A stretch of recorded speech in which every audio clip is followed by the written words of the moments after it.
Muy buenas tardes, bienvenidos, bienvenidas a este nuevo encuentro con la asignatura de didáctica de la física y la matemática. En esta ocasión, y como habíamos dicho en la clase anterior, vamos a continuar reflexionando sobre el método problemático y hoy vamos a ver ya la parte práctica, cómo llevarlo a cabo, cómo construirlo propiamente. Habíamos trabajado la otra vez en las actividades de consolidación y comprensión en el tema de ir identificando los elementos, si de pronto estaba bien, estaba mal ese acertijo. Eh, y ahora vamos a ver cómo lo podríamos plantear en una secuencia didáctica, ¿sí? Entonces, esto es una continuación de la clase anterior, no es una clase nueva, es una continuación de la anterior, así que vamos a continuar desde donde nos quedamos, que básicamente son en nuestras diapositivas del método problemático. Así que recuperamos, por favor, nuestra presentación, nos ubicamos eh, en nuestra presentación del método problemático y habíamos visto nosotros los diferentes momentos para poder trabajar en una sesión didáctica, una secuencia didáctica propiamente. Y habíamos visto qué estrategias o técnicas se utiliza en este método y había quedado pendiente explicar algunas de ellas. Básicamente la primera es la que decíamos, la exposición del problema o la situación del problema, que como explicamos la clase anterior, tiene muchísima relación con el tema de la pregunta, que tiene que tener una situación, un contexto real, que tiene que ser, además de un contexto real, un contexto conocido, un contexto vigente en el cual el estudiante lo conozca o sea parte de su realidad y que trate de introducir o de combinar, digamos, diferentes contenidos que se puedan realizar, ¿sí? Que trate de combinar esos contenidos. Eso es importante dentro de la exposición del problema, ¿sí? Y que obviamente las unidades o la pregunta esté bien formulada y las unidades estén de manera o acordes al estudio, tratamiento que se quiera dar. Eso en cuanto a la exposición del problema es lo primero. El último de los ejercicios o el penúltimo de los ejercicios en la cuestión del acertijo, ver si estaba bien o si estaba mal, tenía como función comprender un poco cómo se da la cuestión de la exposición del problema o la situación del problema. Ahora lo vamos a redactar nosotros, es una posibilidad. Luego, ¿qué tenemos? La búsqueda parcial heurística. ¿Heurístico qué quiere decir? Heurístico quiere decir descubrir, quiere decir hallar. Hablamos entonces que es una búsqueda de descubrimiento. Tiene esto mucho que ver o se relaciona con el aprendizaje por descubrimiento, ¿sí? En el cual de Brunner, que es un autor importante, en este caso ese aprendizaje se da a través de la indagación, es decir, plantear algo desconocido para que el estudiante lo pueda resolver, que pueda investigar aspectos que generalmente están fuera de la clase. Entonces, imagínense si a la situación problema o al problema o al ejercicio que yo estoy planteando, yo le sumo que el estudiante, además de eso, tenga que, por ejemplo, construir una maqueta de un ejercicio de geometría, por ejemplo. Muy bien, entonces para esa maqueta va a utilizar uno de los elementos del entorno. Muy bien, estoy entonces dándole la posibilidad de que el estudiante haga una búsqueda parcial, que pueda ir a investigar datos que le permitan visualizar mejor la solución del problema. La palabra clave aquí es visualizar, es decir, tiene que ser algo concreto. Alguien puede decir, profe, ¿y si va a buscar un PDF? No, eso simplemente sería una búsqueda bibliográfica. La búsqueda heurística tiene el propósito de visualizar mejor la solución del problema. ¿Sí? Entonces, que el estudiante, por ejemplo, realice una práctica con materiales que tiene dentro de su casa, por ejemplo, es parte de una búsqueda parcial. Es decir, halle o encuentre sustitutos de los materiales de laboratorio con los que tiene en el hogar, por ejemplo. Perfecto. Eso es parte de una búsqueda parcial, una búsqueda heurística, ¿sí? Es decir, visualizar la posible solución. Alguien va a decir, profe, ¿y entrevistar a alguien se sirve? Pero si es investigación. Sí, pero para eso entonces va a estar el método investigativo. Esta búsqueda parcial no es todavía investigación, simplemente se trata de indagar o visualizar la solución, la respuesta, a través de diferentes situaciones que usted le pueda plantear al estudiante. Por ejemplo, le va a poner un tema de fracciones y luego le va a pedir que el estudiante indague recetas de cocina en las cuales intervengan las fracciones. Perfecto, usted está realizando una búsqueda parcial heurística. Está logrando que ese aprendizaje se vuelva por descubrimiento. Muy bien. Entonces, vincula elementos del hogar con elementos en la matemática. Esa es la búsqueda parcial, un ejemplo, ¿no? Puede involucrar en la industria, puede involucrarlo en el parque, puede involucrarlo en el deporte, etc. Se da esa búsqueda parcial heurística. Todavía no es investigación, ¿sí? Podríamos tener conversación heurística o conversación de descubrimiento. ¿Qué sucede aquí con esto? Que en cuanto alrededor de un tema propuesto, un problema, siempre hablamos de un problema, ¿no? Antes decíamos, y recuerden las otras clases decíamos desafío propiamente. Alrededor de un desafío se inicia el diálogo, se inicia la pregunta. Entonces, muy bien, sobre este desafío que tenemos, hagamos la lluvia de ideas. Perfecto, vamos a hacer un diálogo, conversación. Pero no es un diálogo no es solamente un diálogo de lo que me parece a mí. Es decir, yo creo que esto está bien, yo opino que esto está mal.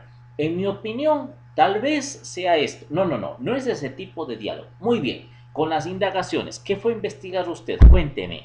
De esto que usted revisó, ¿qué dice acá? De lo que usted encontró en el internet, cuénteme qué pasó. Entonces, existe ya una indagación previa, que puede ser el hallazgo heurístico que veíamos antes, ¿sí? La búsqueda heurística. Entonces, en base a la búsqueda heurística, yo hago la conversación heurística, es decir, establezco el diálogo a través de preguntas y confrontación de ideas, sin llegar a un debate, porque un debate básicamente es confrontar dos posiciones. Aquí podrían haber muchas posiciones, dependiendo de lo que cada uno investigó o los ejemplos que cada uno dio, ¿sí? Por ejemplo, tomando el ejemplo de fracciones, decimos nosotros, muy bien, vamos a hacer una situación problemática basada en fracciones. Perfecto. Luego, vamos a hacer una búsqueda heurística que va a tratarse de relacionar con recetas de cocina. Muy bien. En conversación heurística, ¿qué elementos encontraron ustedes? ¿Qué pasa con las unidades de medida? ¿Acaso se encontraron no solamente con fracciones, digamos, en el tema de medidas o de magnitudes, diferentes clasificaciones en las magnitudes de peso? Algunos estudiantes se habrán encontrado con onzas, se habrán encontrado con libras y otros se habrán encontrado con kilos. ¿Cómo estamos con el tema de las medidas de volumen? ¿Qué pasa con un medio litros? ¿Sí? Entonces, de pronto se encontraron con esas situaciones, sí. ¿Qué otros ejemplos? ¿Con qué más se encontraron? ¿Ya? Entonces, volvemos otra vez a la parte de la verbalización matemática, recordarán las primeras unidades que vimos, y enlazado ahora con la conversación heurística, el poner el diálogo, en poner en común, para que no quede simplemente en la tarea entregada, de decir, ah, muy bien, fueron a revisar en la cocina que había fracciones, sí, sí, revisamos. ¿Alguna pregunta? No, todo bien. No, sáquenle un poco el jugo a eso, empecemos a hacer la conversación para ver cómo nos va, ¿sí? De eso se trata esta estrategia. Y luego está el método investigativo, que ahora sí decimos, perfecto, vamos a seguir los pasos de la investigación en el colegio. ¿Se puede hacer esto? Se puede y se tiene que hacer. Señores estudiantes, señoras estudiantes, señoritas estudiantes, es fundamental, fundamental que nosotros les enseñemos a investigar a nuestros estudiantes. Es fundamental. Y a investigar, se aprende investigando. Ustedes pueden leer un montón de manuales de investigación, pero si ustedes no hacen investigación, no se aprende a investigar, porque solo investigando usted aprende el cómo hacerlo, ¿sí? Hay manuales de metodología de investigación fantásticos. Uno lee y no entiende nada. Es así. Es como los manuales de estadística. Uno se pone en un manual de estadística y es un desastre. Entonces, ¿qué hay que hacer? Hay que aplicarlo. Eso es lo importante de esto. La investigación educativa es investigación aplicada. Investigación aplicada directamente a un campo de estudio. Entonces, en este caso, como decimos, punto uno, el tema de la enseñanza-aprendizaje se comporta como objeto de estudio, como campo de estudio. Por lo tanto, ¿qué se necesita para investigar un problema? Se necesitan preguntas al respecto. De ahí regresamos nuevamente a la importancia de las preguntas para poder trabajar. Y si hay alguna pregunta, entonces, ¿eso qué me genera? Una hipótesis que tengo yo que probar o no. Perfecto. Sucede que esta pregunta que yo planteo me genera mucha expectativa. Entonces, yo tengo que plantearme una hipótesis con el fin de qué? De que en esa hipótesis, que es una suposición, yo pueda demostrar si esa hipótesis es cierta o es falsa. Por lo tanto, ¿qué técnicas puedo tener en la investigación? Ahora sí, la revisión bibliográfica. Entonces, decía, muy bien, vaya e investigue bibliográficamente 3 artículos académicos sobre este tema. Muy bien, tenemos la investigación bibliográfica al estudiante. Alguien dice, perfecto, vaya y hago la entrevista a un experto sobre este tema. Perfecto, está la entrevista. Vaya y encueste en su barrio sobre tal situación. Muy bien, tenemos la encuesta. Vaya y haga un sondeo de opinión con su familia respecto a cómo utilizan o cómo ven las fracciones en la vida cotidiana. Perfecto, tenemos un sondeo entonces. Podemos darle la cuestión investigativa también a cualquiera de los temas que trabajamos, ¿sí? Luego, usted decide si es investigación individual o en grupo. No hay ningún impedimento al respecto para que sea así. Obviamente hay que procesar información y eso me va a llevar a conclusiones y esas conclusiones me tienen que encontrar posibles soluciones al problema. Es fundamental que voy a encontrar yo con lo que estoy planteando, ¿sí? Eso es fundamental, es parte de la cuestión del método investigativo. Entonces, resumiendo y para ir cerrando este punto teórico y pasar a explicar la consigna y algunos tips para ir resolviendo la consigna. ¿Cuáles son estas estrategias un poquito de desarrollo? Podríamos nosotros básicamente hablar de tres grandes estrategias. Estrategias orientadas al pensamiento conceptual, es decir, a reflexionar sobre los conceptos. Vamos a tener en este caso el método problemático, que lo estamos explicando, y la mayéutica, es decir, el arte de hacer preguntas. Recuerden la última actividad, empezamos a hacer preguntas nosotros. Esto se practica, el arte de hacer buenas preguntas es fundamental en un investigador, pero es fundamental en un maestro sobre todo, ¿sí? El maestro es el que tiene que hacer buenas preguntas, y no solo hablo de hacerlas en los exámenes, sino de hacer preguntas que el estudiante sea capaz de contestar, ¿sí? Es importante eso, que nosotros hagamos buenas preguntas cuando vayamos a trabajar problemas, no solamente una pregunta de tipo descriptiva muy elemental, sino también preguntas tal vez un poquito más complejas, para que empezando a relacionar los elementos. Otras son las estrategias para todo lo que es los procesos de pensamiento, ¿sí? Que en este caso van a ser los acertijos, que van a ser desequilibrio, que van a ser comparación de elementos, que se va a utilizar asociación de elementos, todos son procesos y operaciones mentales, problemas hipotéticos en los cuales yo tengo una hipótesis que tengo que resolver, tengo una suposición. Todos los problemas de física entran en esta categoría, por ejemplo, ¿sí? Y habíamos dicho utilizar más bien la palabra desafíos, ciertamente, ¿no? Y para la construcción y asimilación de categorías conceptuales, que vamos a tener los mapas conceptuales y en general todos los organizadores gráficos.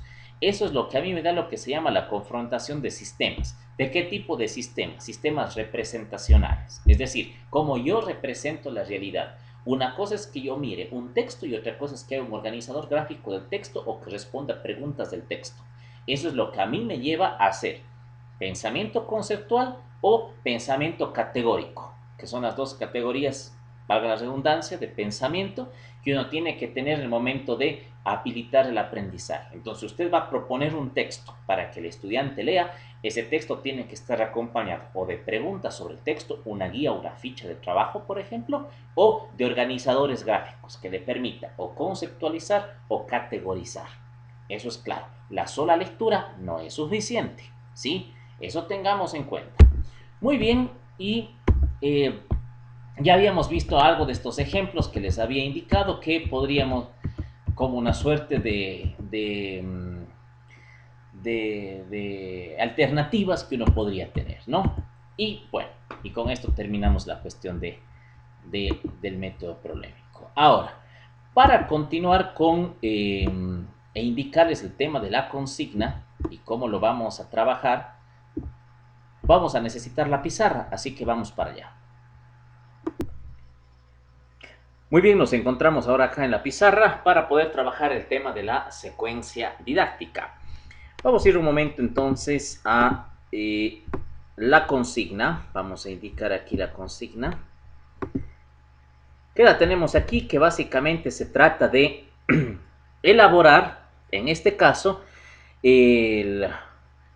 una secuencia didáctica en la cual yo pueda incluir el método problemático en alguna de sus partes, ¿sí?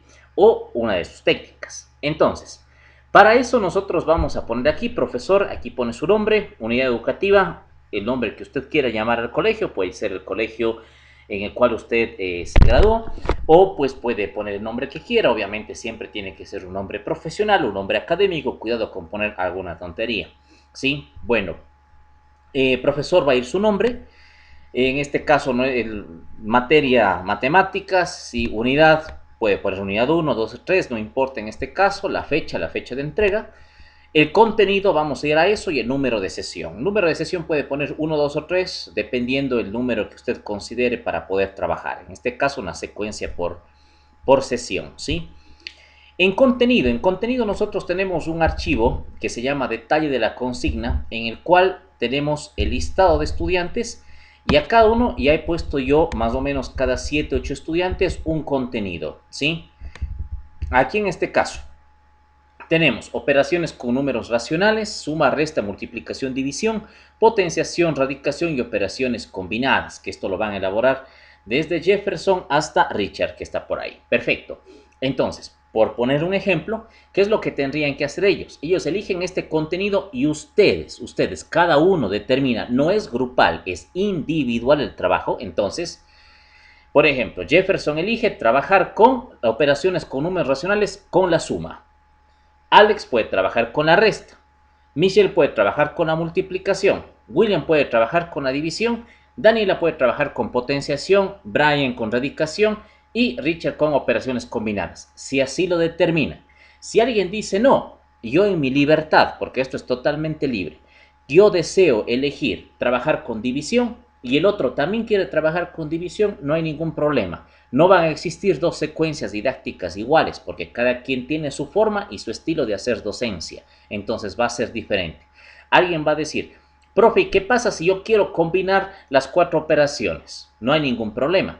Alguien dice, profe, ¿qué pasa si yo quiero combinar potenciación y radicación en la secuencia didáctica? Me parece excelente, muy bien, no hay ningún inconveniente, ¿sí? ¿Qué significa? Usted puede tomar uno de los contenidos o puede globalizar los contenidos, no hay ningún problema. Y así con los demás, ¿de acuerdo?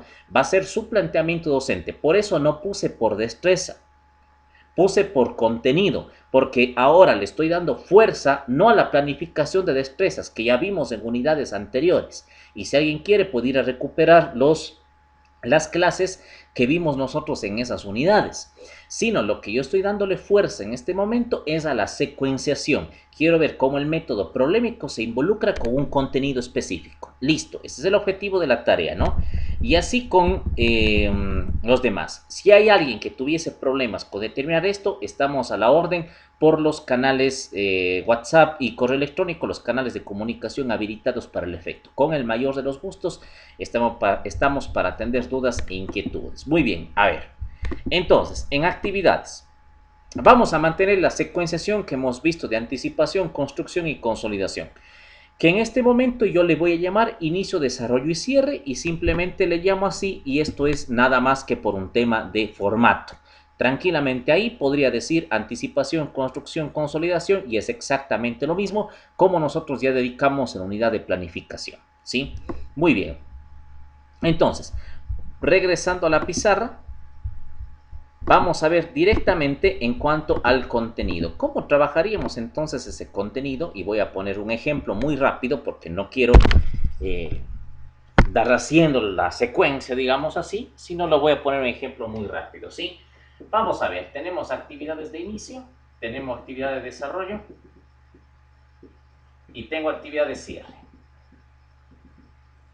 La consigna es involucrar el método problemático en esto. Perfecto, entonces. Si yo voy a plantear una situación problemática, entonces, ¿qué de pronto tendré que hacer al inicio?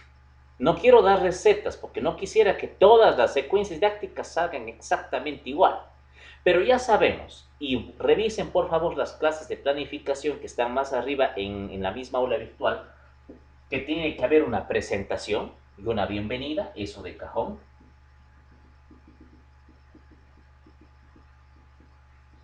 Que tiene que decirse cuál es el objetivo de la clase o el objetivo del tema. Esas son situaciones como que de cajón, son situaciones que no van a cambiar, ¿sí?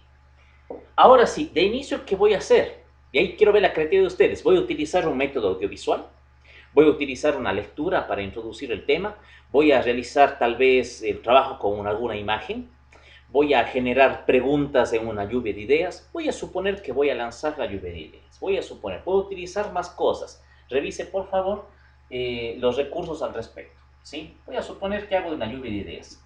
Si hago la lluvia de ideas, enseguida lo que tengo que hacer que es poner las preguntas o la pregunta generadora que yo voy a trabajar aquí. ¿Con qué preguntas voy a trabajar yo con la lluvia de ideas? Muy bien, paso entonces al desarrollo. Entonces el desarrollo voy a ¿qué? Voy a plantear la situación problema.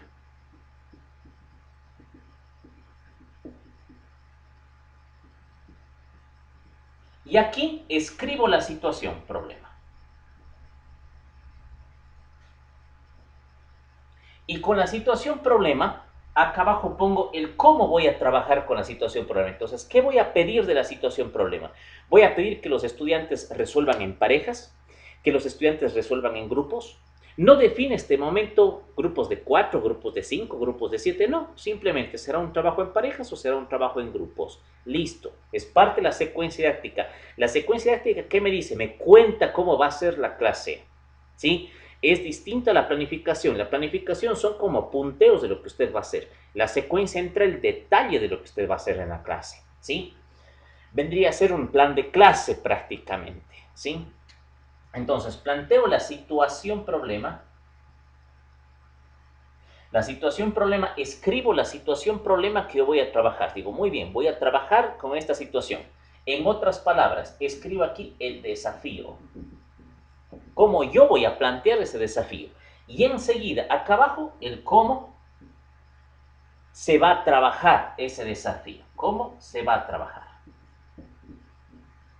Se va a trabajar en grupos, se va a trabajar en parejas, se va a trabajar de forma individual, se va a enviar investigación a la casa, se va a hacer búsqueda heurística, se va a hacer conversatorio heurístico, se van a trabajar con preguntas. Si hay preguntas, ¿dónde están las preguntas? Aquí tendrían que estar especificadas, ¿sí? Profes, que voy a incluir las preguntas en el desafío. Perfecto, muy bien. Entonces, yo ahí me voy a dar cuenta. Subraye las preguntas, por favor, para yo enseguida, cuando revise, darme cuenta dónde están las preguntas en el tema del desafío.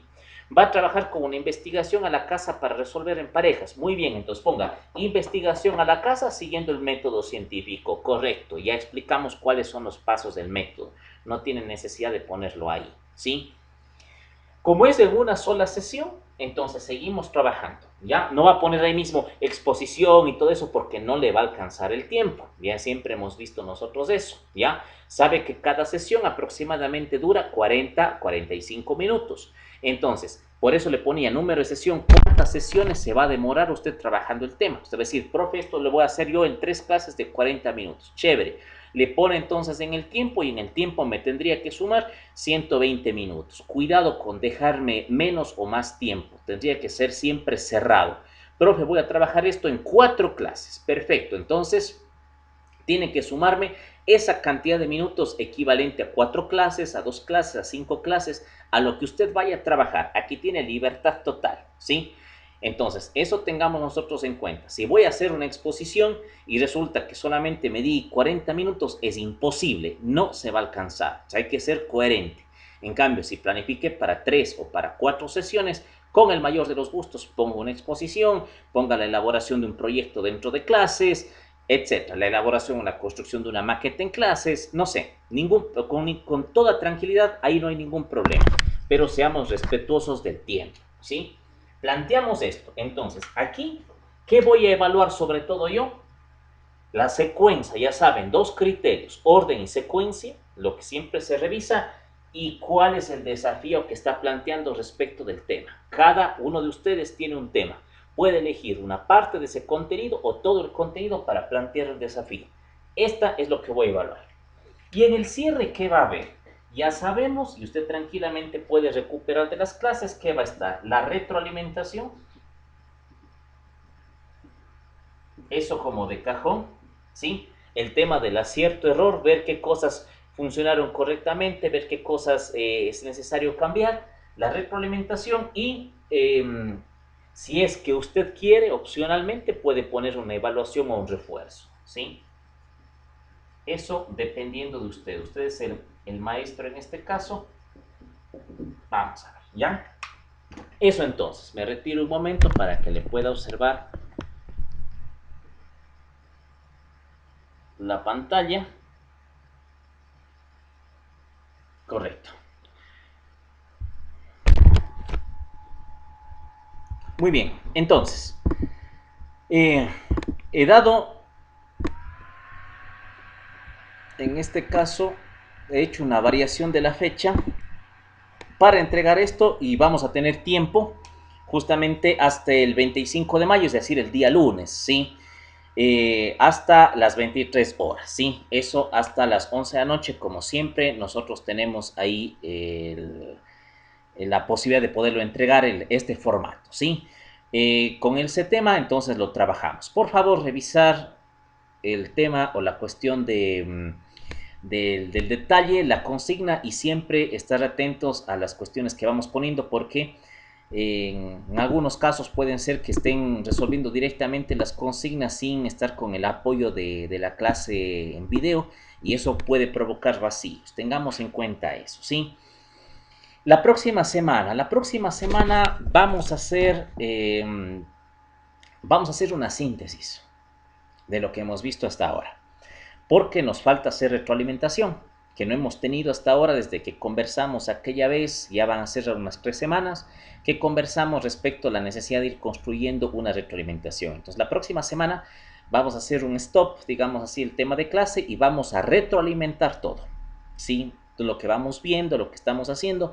Posiblemente hagamos unas 2 sesiones, esas sesiones serán en vivo. Me voy a poner de acuerdo ya con los representantes del curso para acordar una hora adecuada para poder realizar la retroalimentación. De igual manera voy a grabar la retroalimentación y la subo directamente en el caso de que alguien por alguna razón de trabajo, etcétera y demás, o por alguna situación de conectividad o familiar no pueda asistir a la retroalimentación. Pero creo que es importante tener ese espacio para ir respondiendo dudas, inquietudes, para ir revisando, ir comentando acerca de los trabajos, porque yo tengo un montón de comentarios ahí que estoy desde las planificaciones, desde los trabajos y que realmente me gustaría hacerle, ¿sí? Y realmente ponerle en video eso no tiene mucho sentido, porque realmente hay que aprovechar el tema del video en la cuestión de la clase, ¿sí?